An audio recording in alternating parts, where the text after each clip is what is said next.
सुप्रभात बच्चों, आज से आपका विद्यालय खुल गया और आपका जो पाठ बीच में कराया गया था, अंत में वो पाठ था चार्ली चैपलिन यानी हम सब।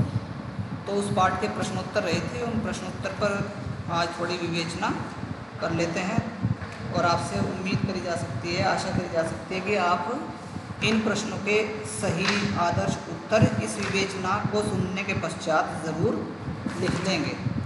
तो बच्चों, इस पाठ में जो पहला प्रश्न है वो लेखक ने ऐसा क्यों कहा कि अभी चार्लिन पर करीब 50 वर्षों तक काफ़ी कुछ कहा जाएगा। तो इस प्रश्न का औचित्य आप समझ ही गए होंगे। जब पाठ शुरू हुआ था तो पाठ के आरंभ में ही ये बात आई थी कि विश्व में टेलीविज़न का विकास या सिनेमा का विकास होने में अभी भी 50 वर्ष का समय लग जाएगा और जो लोग पहली बार चैपलिन को देखेंगे सुनेंगे वो 50 वर्ष बाद अपनी राय चैपलिन पर ज़रूर देंगे जब वो पहली बार टीवी या सिनेमा को देखेंगे। तो उसी क्रम में आपके इस प्रश्नोत्तर विवेचना का ये वीडियो है। लेखक विष्णु खरे हमें ये जानकारी दे रहे हैं कि आने वाले 50 वर्षों तक चार्ली चैपलिन जैसा महान हास्य कलाकार और कोई नहीं हो सकेगा। चैपलिन द्वारा अभिनीत कुछ फिल्में या कुछ रीलें हाल ही में मिली हैं जिनके बारे में कोई नहीं जानता था क्योंकि ये प्रयोग में ही नहीं लाई गई थी। उन रीलों द्वारा दर्शकों का मनोरंजन हो पाएगा तथा समीक्षक चार्ली की नई समीक्षा करेंगे। चार्ली चैपलिन का अभिनय उन्हें लंबे समय तक प्रासंगिक एवं लोकप्रिय बनाए रखेगा, यानी बहुत दिनों तक चार्ली चैपलिन पर चर्चा होती रहेगी। इस कारण लेखक ने कहा है कि 50 वर्ष लग जाएंगे वो स्थिति आने में जब दुनिया का एक समाज चैपलिन की फिल्मों को पहली बार देखेगा। दूसरा प्रश्न है, चैपलिन ने न सिर्फ फिल्म कला को लोकतांत्रिक बनाया बल्कि दर्शकों की वर्ग तथा वर्ण व्यवस्था को तोड़ा। इस पंक्ति में लोकतांत्रिक बनाने और वर्ण व्यवस्था तोड़ने का क्या अभिप्राय है और क्या आप इससे सहमत हैं? तो लोकतांत्रिक का मतलब होता है जहाँ पे हर आदमी को अपनी राय रखने का अधिकार प्राप्त हो। तो लोकतांत्रिक समाज से अभिप्राय ऐसे समाज से है जहाँ छोटे बड़े का कोई भेदभाव ना हो, सबको समान अधिकार प्राप्त हो। चैपलिन की फिल्मों को हर वर्ग के लोग पसंद करते थे। उनको एक मजदूर और एक वैज्ञानिक, और वैज्ञानिक के लिए यहाँ पर उदाहरण दिया गया था अल्बर्ट आइंस्टीन का, समान रूप से पसंद करते थे। वर्ण व्यवस्था को तोड़ने का अर्थ यह है कि चार्ली के अभिनय को प्रत्येक वर्ग तथा प्रत्येक जाति का व्यक्ति सराहता है। हर व्यक्ति चार्ली में अपनी छवि देखता है। चार्ली ने अपने अभिनय से मनोरंजन की दुनिया का हर अंतर मिटा दिया है, क्योंकि उनसे पहले जो फिल्में बनती थी वो समाज और वर्ग के हिसाब से बनती थी कि किन लोगों के लिए कौन सी फिल्में बननी है।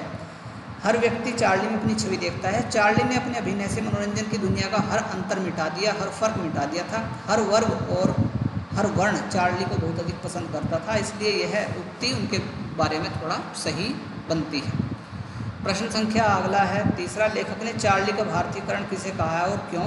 गांधी और नेहरू ने भी उनका सानिध्य क्यों चाहा? तो प्रश्न संख्या ये 3 है, लेकिन यहाँ पे एक मिसप्रिंट हुआ है, 4 गलती से लिखा गया है। तो इस प्रश्न को आप देखेंगे, इसकी विवेचना देखेंगे।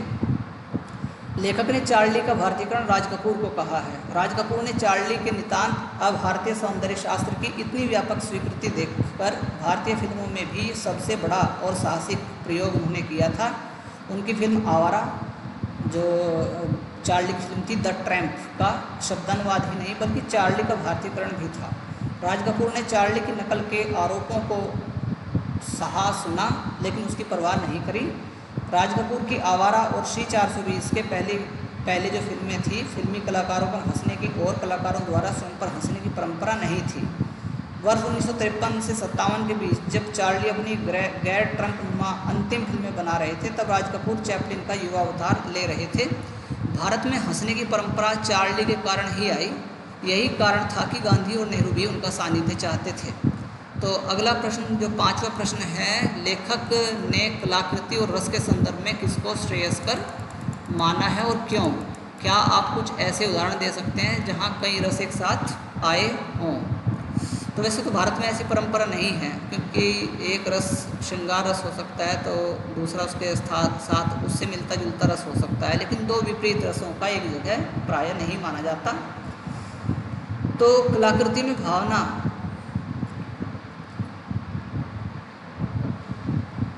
अर्थात रस अधिक महत्वपूर्ण है, क्योंकि रस ही मर्म को छूता है, आदमी के मन को छूता है। रचना से निकलकर रस हृदय में प्रवेश करता है। जीवन में हर्ष और विषाद दोनों परिस्थितियों में एक जैसा रहना रसों द्वारा ही संभव है। ऐसे अनेक उदाहरण हैं जहाँ पर कई रस एक साथ मिलकर आते हैं। तो यहाँ पर उन्होंने करुण रस का और हास्य रस का उदाहरण अर्जुन के माध्यम से दिया था। बुढ़ापे में अर्जुन द्वारा अपने परम मित्र श्री कृष्ण की पत्नियों को डाकुओं से न बचा सकना और हवा में तीर चलाते रहना, ये दृश्य करुण और हास्य, करुणा और हास्य को एक साथ उत्पन्न करते हैं। दो रस एक साथ हो गए हैं। गोस्वामी तुलसीदास द्वारा रामचरितमानस में जो लक्ष्मण मूर्छा और राम का विलाप है, वहाँ लक्ष्मण मूर्छा के समय रुदन करते हुए राम और वानर के सेना के बीच में जब हनुमान जी आते हैं, आप ही के पाठ्यक्रम से उदाहरण लिया गया है, आपकी क्लास में ही ये पाठ है तुलसीदास जी का।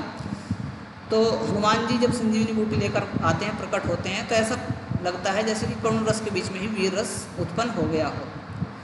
तो बच्चों ये पंक्तियाँ आप उस कविता में से ढूंढ के छांट के लिखेंगे जहाँ इस बात का वर्णन हुआ हो कि उनके आने से, हनुमान जी के आने से करुण रस के बीच में हास्य रस या वीर रस की उत्पत्ति हो गई। तो इस प्रकार से आपको दिखता है कि इस तरह से एक रस के साथ में कई रस आ सकते हैं। प्रश्न संख्या 5 जो है वह है, लेखक ने कलाकृति और रस के संदर्भ में, ये 5वां तो यही है, छठा, हाँ इसके हिसाब से छठा है इस किताब के हिसाब से, लेकिन एक्चुअल में क्या है छठा, जीवन की जद्दोजहद ने चार्ली के व्यक्तित्व को कैसे संपन्न बनाया। तो लेखक ने चार्ली के जीवन के बारे में बहुत सारे वर्णन किए हैं, इस उदाहरण भी दिए हैं, और ये भी बताया कि चार्ली भीड़ का एक बच्चा है जो इशारे से बताता है कि राजा भी उतना ही नंगा है जितना कि मैं हूँ। यह सुनकर भीड़ हंस देती है। वे स्वयं को हास्यास्पद बता देते हैं और राजा गुस्सा भी नहीं हो पाते उस समय के जो थे। तो चार्ली ने जीवन के हर कदम पर संघर्षों से लड़ते हुए भी हंसना सीखा है। एक परित्यक्ता यानी तलाकशुदा और दूसरे दर्जे की स्टेज अभिनेत्री के बेटे थे वो, और उनकी माँ ने भयंकर गरीबी देखी थी, माँ पागल भी हो गई थी, और फिर उनको तिरस्कार, समाज में तिरस्कार भी झेलना सा, उपेक्षा भी झेलनी पड़ी। इन सभी परिस्थितियों से चार्ली चैपलिन को जीवन मूल्य प्राप्त हुए हैं। तो बच्चों ये आज आपका प्रश्नोत्तर, और 2 प्रश्न इसमें हैं और उनको भी चलो विवेचना में आज ले लेते हैं। चार्ली चैपलिन की फिल्मों में निहित त्रासदी, करुणा, हास्य का सामंजस्य भारतीय कला और सौंदर्य शास्त्र की परिधि में क्यों नहीं आता, ये प्रश्न है 7वां इसके हिसाब से। वैसे ये छठा प्रश्न है, भारतीय फिल्मों में त्रासदी, करुणा, हास्य सब हैं, पर तीनों का एक साथ आना कभी प्रचलन में नहीं रहा।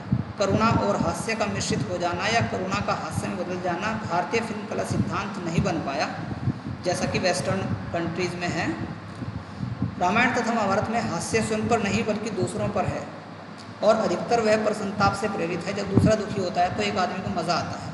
चार्ली चैपलिन की फिल्मों में त्रासदी, करुणा और हास्य का सामंजस्य मिलता है। भारत में यह स्थिति रस सिद्धांत के अनुकूल नहीं है, और भारतीयों का स्वभाव दुख में हंसना या हंसी में करुणा देखने का नहीं है। वो एक समय पे एक ही चीज़ देखते हैं, या तो दुख या हास्य। अतः चार्ली की फिल्मों में निहित त्रासदी, करुणा और हास्य का सामंजस्य भारतीय कला और सौंदर्य शास्त्र की परिधि में से बाहर निकल जाता है।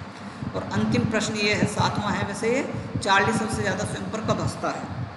तो चार्ली चैपलिन अपने ऊपर सबसे अधिक तब हंसता है जब वह स्वयं को गर्वोन्मत्त अर्थात अहंकार से श्रेष्ठ मानता है, जब वह स्वयं को वज्र से कठोर यानी पत्थर से कठोर और फूल से भी कोमल मानता है, यानी जब एग्जैगरेशन होता है, जब अतिशोक्ति होती है, तब वो अपने ऊपर हंसता है।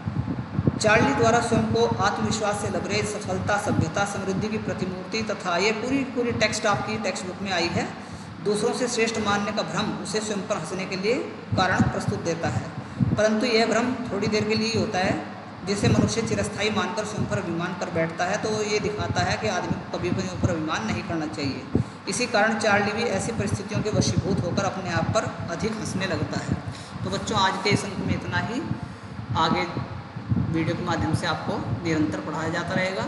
इन प्रश्नों के आदर्श उत्तर आप लिख देंगे, ऐसी आपसे आशा है। बहुत बहुत धन्यवाद।